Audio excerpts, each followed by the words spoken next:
thank you for joining me for this session. My name is Zuzana and I work for IIS as a malware researcher. And today I will guide you through the topic of anatomy of native IIS malware. For those not familiar, IIS here stands for Internet Information Services, which is Microsoft Web Server software.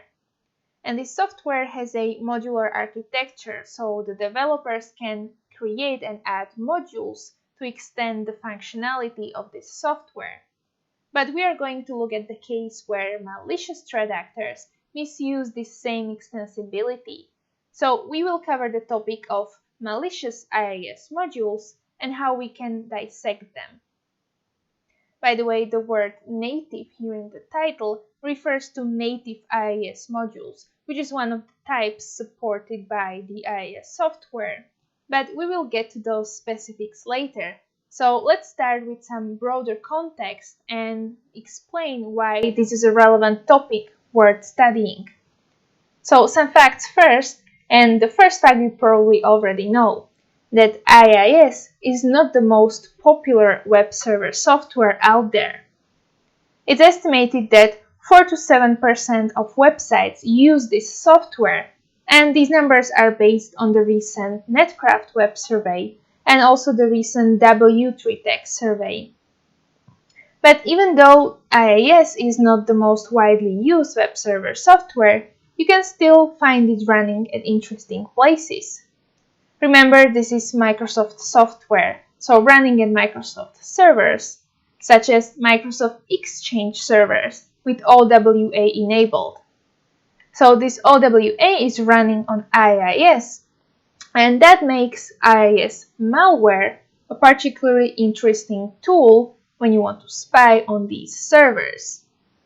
And we know that OWA service is pretty common, especially these days where a lot of people are working from home, so they need to access their email via the web. But just to get the idea, we ran a shotgun query to find out or to estimate the number of such public-facing Exchange servers with OWA running. And the number is in the hundreds of thousands, so plenty of opportunities to deploy IIS malware.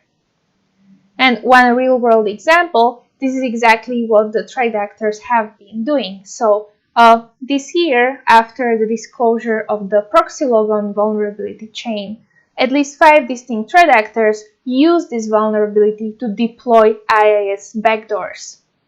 And a lot of organizations were affected, among them government organizations in 3 Southeast Asian countries, but also dozens of private companies in a wide range of industries in the US, in Canada, and in other countries. And this proxy logon case is just one example, but it's good to illustrate how you would normally get compromised by IIS malware, so through server exploitation. And also, this case was about IIS backdoors. But if we look at the whole class of these threats, it's not just about backdoors or just about espionage. We can also find IIS malware, which is stealing credit card information from e-commerce sites, or one which is serving adware, or turning the compromised server into CNC infrastructure. And each of itself would be an interesting story to tell, but we decided to round this up and to look at the whole class of these threats with one shared aspect, that they are implemented as IIS modules. And there have been some malicious IIS modules reported in the past, so let's quickly look at this. Well, 2007, that's when IIS first introduced its modular architecture. And then the first malicious IIS modules was reported in 2013 by Trustwave. And then in the following years, other reports were published by Unit 42, by SecPulse, Team T5, and my colleagues here at ESET. So these were the known IIS malware families at the time. But even though these were all useful resources to learn more about these particular families, none of these reports focused primarily on the topic of IIS malware and how you can analyze it. So there is no comprehensive guide for that. And this is where our research comes in. So this was our goal, to take a systematic approach to this topic and then to build a comprehensive guide for you to analyze, dissect these malicious IIS modules, and to help everyone understand this class of threats better. We focused on malicious native IIS modules, which are those written as C++ libraries. Then there is another category of IIS modules supported by that software, and that's managed modules, which are .NET assemblies. But that's a topic for another day. So during our research, we have collected over 80 samples of native IIS malware, and then we studied and categorized these into 40 malware families. 10 of them were never previously documented. But I'm not going into the details of these 14 malware families today. You can find all the detailed analyses and other information in the white paper, which is going to be released together with this session. So make sure to grab a copy from the Blackhead website after this session. And today, rather than focus on any particular threat actor or particular malware family, we are going to discuss the common features extracted from all of these families. So what these IIS malicious modules have in common, and most importantly, the practical information on how you can analyze them. And that brings me to today's agenda. So first, what we're going to do is we will explain the architecture and the mechanisms behind the IIS server in general, and then also the IIS malware. And then we will discuss how we can analyze such IIS malicious modules. So this will be the practical part for the reversers in the audience. And then the next section will cover the techniques used by IIS malware. So here we will show you what these threat actors are up to when they are using IIS malware. So this will be a more high-level part with the demonstration. So even if you don't plan to analyze any IIS malware anytime soon, hopefully this part will be interesting for you as well. And then finally, we will quickly look at the defense side for some tips on how you can detect, remove, and avoid these threats. So this is our plan for today, and let's get started with the architecture. So in this section, we will introduce some IIS terminology, and we will explain how the server operates, and also when is it that the malware fits in. So some basics first. Well, we already mentioned that IIS has a modular architecture, but there is more to it than just these modules. Other components include IIS services, which are by default configured to run at each system start, and then there is the IIS worker process, which handles all the requests received by the server, so this one's very important. And this process will load all the IIS modules which are configured on the server. And usually there are a dozen or more of these modules, so it's a pretty standard mechanism that there are some of these extensions. So this is where the main functionality of the server will be implemented. And in our case, we are talking about a malicious IIS module, right? So imagine that among those dozens of modules on the server, there is one which is malicious. So when we look at this malicious module, well, it doesn't really need to do anything special for persistence or execution, because as long as it's configured as an IIS module, it gets loaded by the IIS worker process.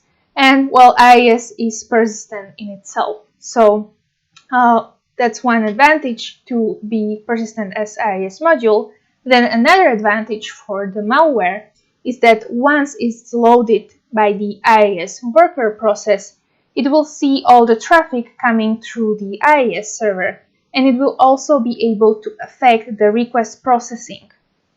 So the request processing is something that we will look at next. So how does that work? Well, whenever there is a new HTTP request coming to the IIS server, it enters a so-called request processing pipeline, which is basically a series of steps called events, steps such as authentication, logging, and so on.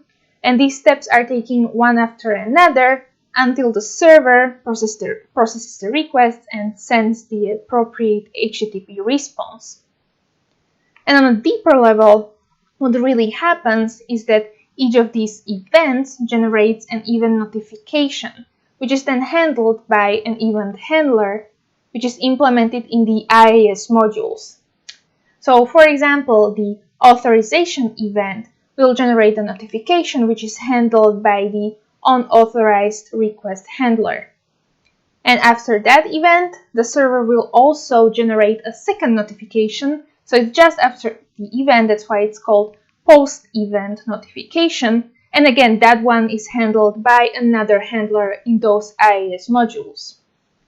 But honestly, if you're just here to learn about how to analyze IIS malware, you don't really have to distinguish between these event and post-event notifications. You do want to know which events are handled by the malware, so in which part of the request processing it interferes, but you don't have to pay attention to these events. So just know that the events which can be handled by the malware are, first of all, these which are listed here, so that's events tied to the request processing, but then there are other events such as on send response event, which is handled by the on-send response handler. And that one's not listed here because it can occur in any place of the pipeline, so it doesn't have a fixed place. But it can also be handled by the malware, so it's also where the malware can interfere. And then there are also other events which are occurring on the global level, so not tied to the request processing. And these can also be handled by any IIS module. And how do these event handlers work? Well, these event handlers are actually methods of module classes. So whenever you analyze an IIS malware, you will always see a class either inheriting from C HTTP module or C global module. So one of them handles the request level events, another the global events, and there can be one or both in any malicious IIS module. And then these event handlers implemented here are the most important part of any IIS module because this is where the main functionality will be hidden. So if you are looking at a suspicious IIS module and you want to check if it's malicious, well, this is where you will be looking at these event handlers. And usually not all of them will be implemented by IIS malware, so it can be 2 or 3.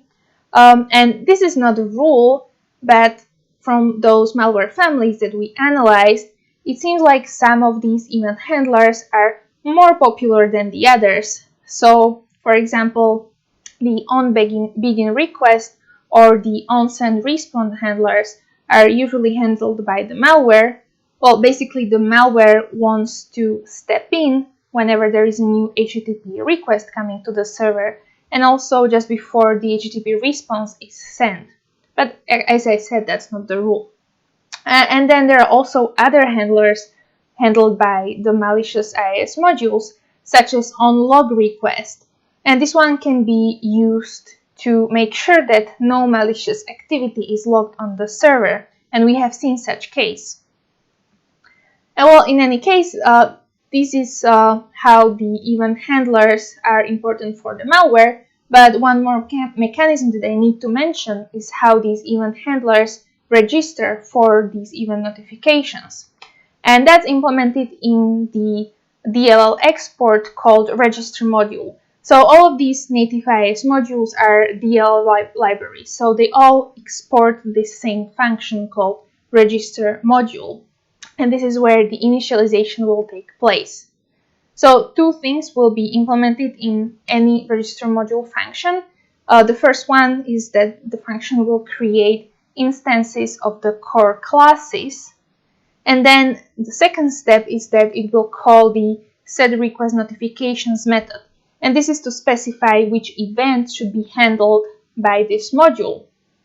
So in this example, we can see that there is the RQSendResponseConstant that just tells us that this module will handle the onSendResponse event.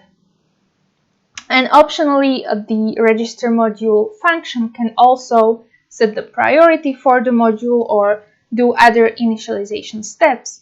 But these are the two which are always implemented there.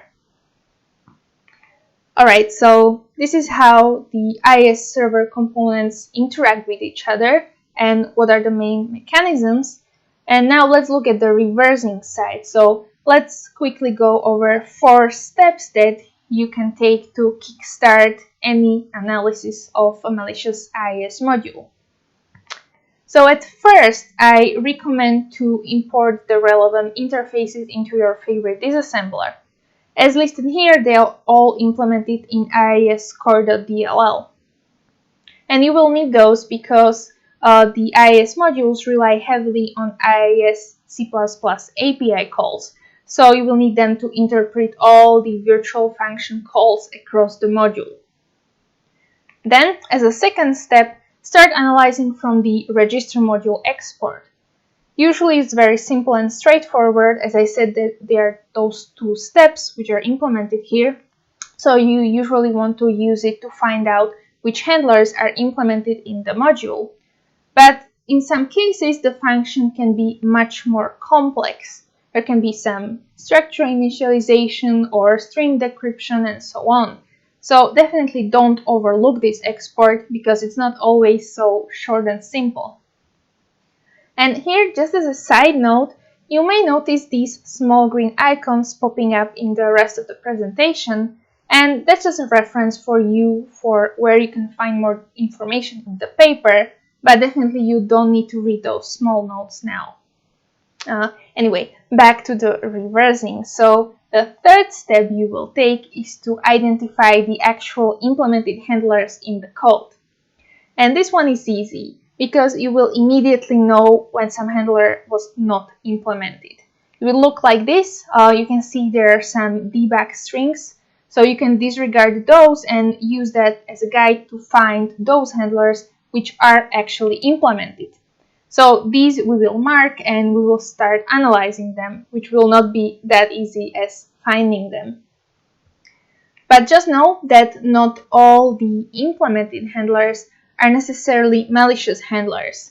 So, for example, we analyzed one family which was a Trojanized version of a legitimate IIS module. So, of course, in that case, some of the handlers were taken from the original module, so those were benign, and then there was one malicious handler added on top. And the design of these IIS modules makes this very easy to do it this way. So just know that not all of the handlers are necessarily part of the malware.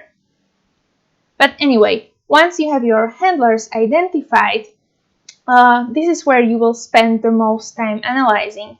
So for that, I link here the native code API reference, which you will need for the analysis.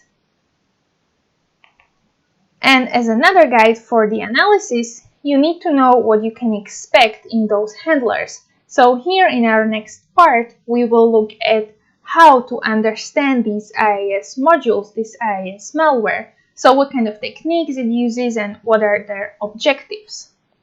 As the key feature to understand, you should know that all these IIS malware modules will process HTTP requests coming to the server.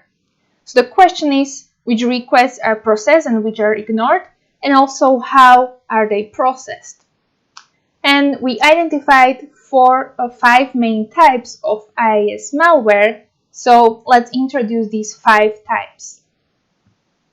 So the first group is IIS backdoors, and these backdoors are usually used by attackers to control the server remotely, execute commands. And these IIS backdoors are passive implants. So it's not the standard case where the malware contacts the CNC server, but in this case, it's the attacker who initiates the connection by sending a special HTTP request. And then this request can have some backdoor command embedded, which the server will execute, and then it can optionally embed some command output or other data in the HTTP response. As for the commands, well, from the malware families that we analyzed, there wasn't any special IIS special backdoor command, so it's the usual download, upload files, or execute commands. But what I want to discuss in more detail are these attacker HTTP requests. So we need to understand that these IIS modules will see all the requests coming to the IIS server. The requests from the legitimate visitors, but also the requests from the attacker in this case. So they need to distinguish between those. So there needs to be some mechanism on how to mark these attacker requests so that the IIS malware can recognize them. And this can be implemented in different ways. For example, the attacker can embed some specific HTTP header in their request, or there can be a hard-coded password in the header or in the URL or in the request body.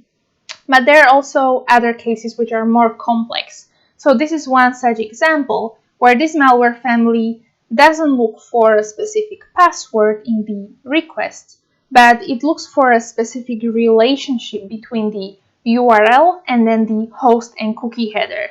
So the malware will calculate NDP hashes of these values, and it will rearrange them and compare them in a certain way to make sure that this is indeed the attacker request.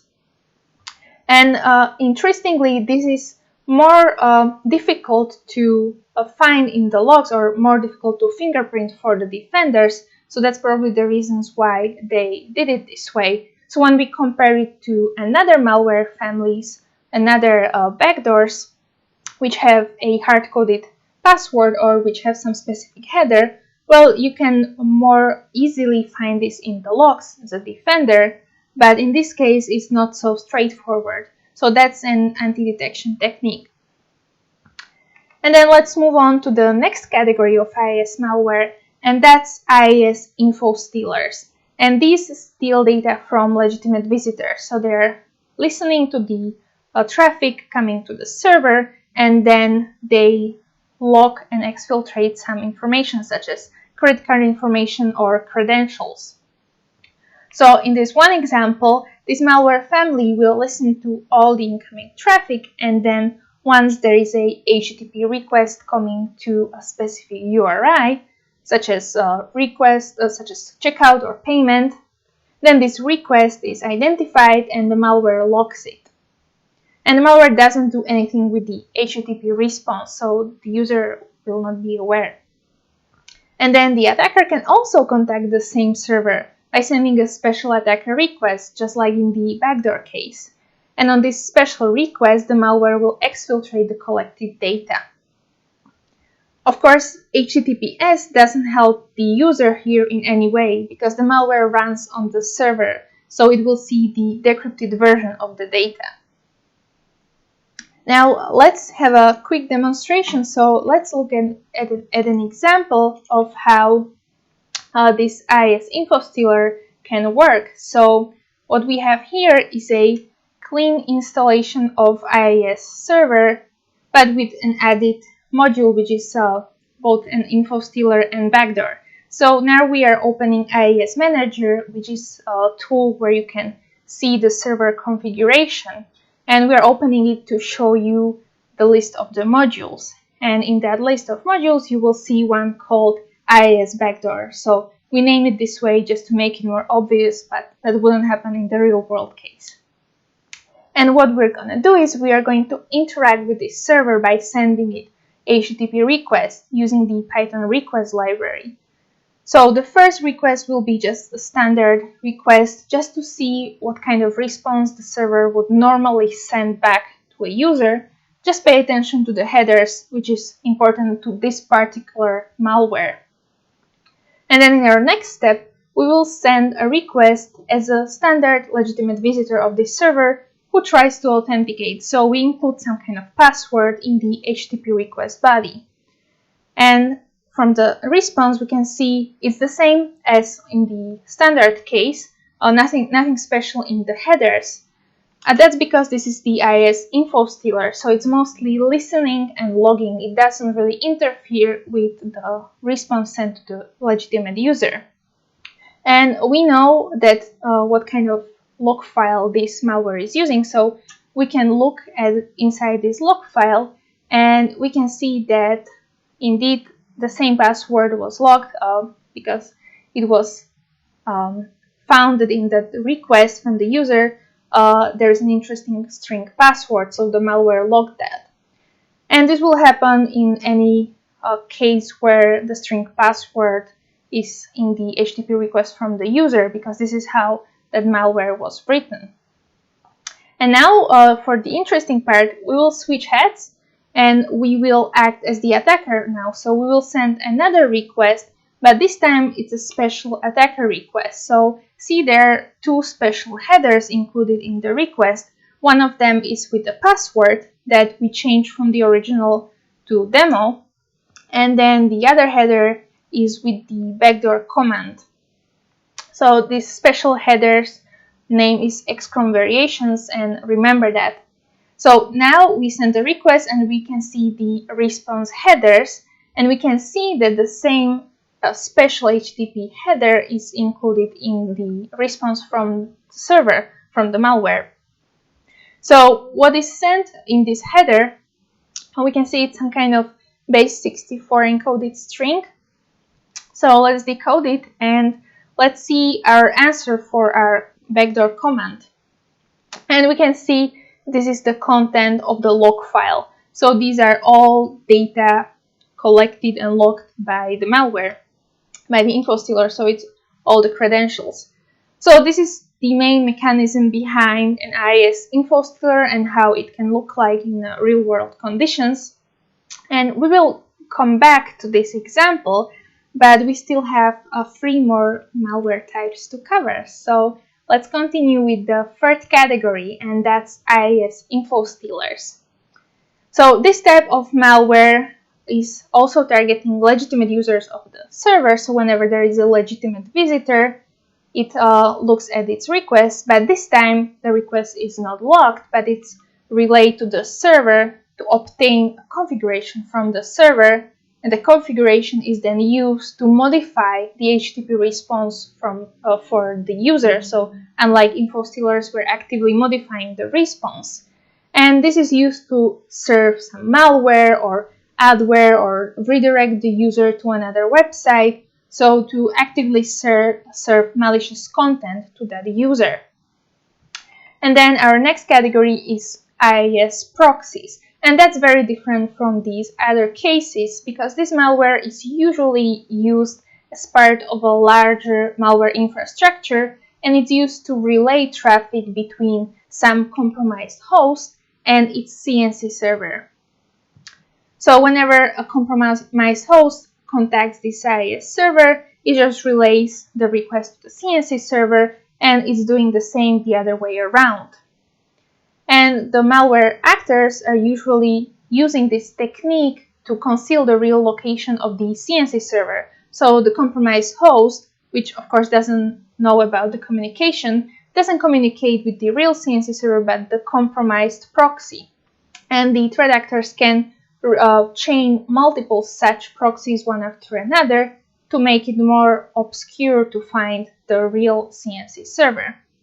Another reason why they are doing it like this is, well, that compromised server can have a good reputation, so maybe they will be able to bypass firewall or other detection mechanisms.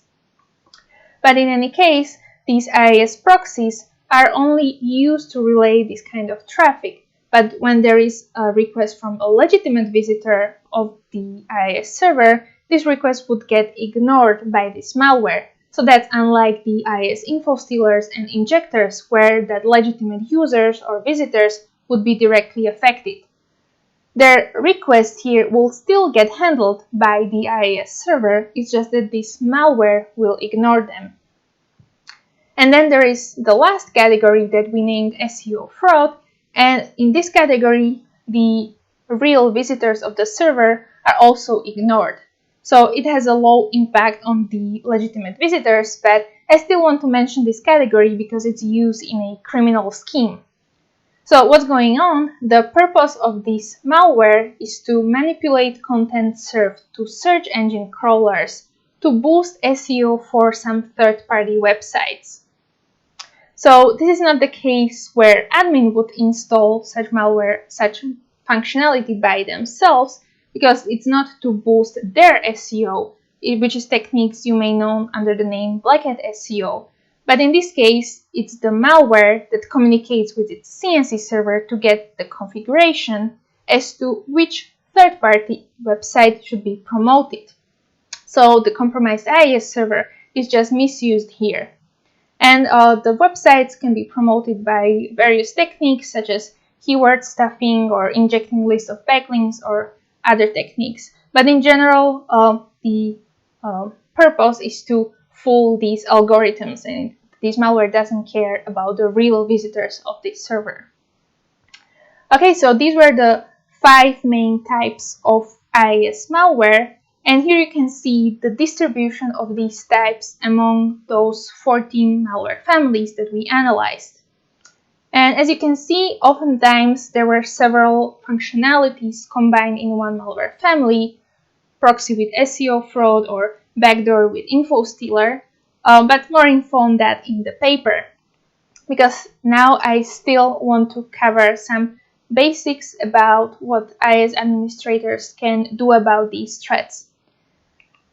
So the first question is how you can find such a malicious native IIS module on your IIS server. And there are several ways how you can do it. Well, the first is to use this IIS manager tool that we used in our example. So you can use this tool to list all the configured modules on the server, and from the list of modules you can get these actual files and you can check whether those DLL files are legitimate. So either that they're signed by a trusted provider or that it was you who installed these modules. But this is not the only way. You can also use the command line tool appcmd.exe, which is also built in on the server, or you can just inspect the configuration file manually. Then additional source of information can be IIS logs. And again, you can see the location of these logs using IIS Manager.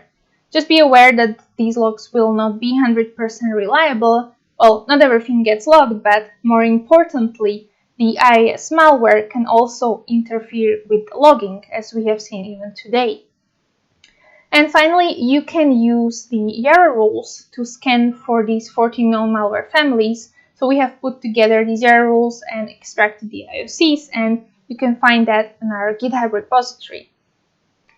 And then if you do identify a successful compromise and you want to get rid of it, well, the first option is to reinstall the server. But if you don't plan to do that, then at least this is how you can get rid of that particular module. So let's come back to our example with that backdoor plus info stealer. And what we are going to do is we will use that command line tool appcmd.exe to remove that one malicious module. So this would be when we already know the name of the module, so where it's installed. So in our case, it's this IIS backdoor. And you need to be admin to remove such native IIS module, but you don't need to reboot the server afterwards. So it's really just this one command. So let's check the list of the modules, and we can see that this backdoor is no longer there. And one more check we want to do is check whether this malware is not running somewhere in the background. So we will use that same attacker request that we sent previously, and we'll check the response for that special header. And we have the response from the server where we can see that there is no special header embedded. So indeed, this malware was successfully removed. You probably still want to check the server for any additional malware and make sure to patch your OS and software and change your admin passwords just to make sure you won't get reinfected again. But these were the basics. And finally, here are some thoughts on how you can prevent being compromised with such malware. So one thing you should know is that the attackers also need admin rights to install native IIS malware, just like we needed it to uninstall it. So together with the fact that these are server threats, that narrows down the candidates for initial compromise. So we're not talking about phishing emails here, but what we are trying to prevent are scenarios such as server exploitation or installing Trojanized IIS modules or just rogue modules in general. So try to prevent server exploitation by keeping your server up to date and also by keeping separate accounts for administration with strong passwords. Consider using a web application firewall or endpoint security solution on the server, because still a lot of IIS servers don't use any security solution, and unfortunately that helps the attackers to stay undercover for longer. But even if you don't use any security solution, at least make sure to only ever install IIS modules from trusted sources. And that brings me to the end of this session, so let's summarize it quickly and let's leave you with some useful resources. So first of all, as we discussed, IIS malware may be outside of the public interest, but it's very much active and is used for both cybercrime and cyber espionage. We have put together a guide that you can use to reverse engineer and understand malicious IIS modules, and that paper will soon be available at the Black Hat website, so make sure to grab a copy if you're interested in the topic or if you ever need to analyze any IIS malware. And finally, we have shared YARA rules to detect those 14 malware families that we analyze and also the IOCs, so if you are a defender, you can obtain these from our GitHub repository. And with that, thank you very much for watching today, and this is the time where I will answer your questions if you have any. Thank you.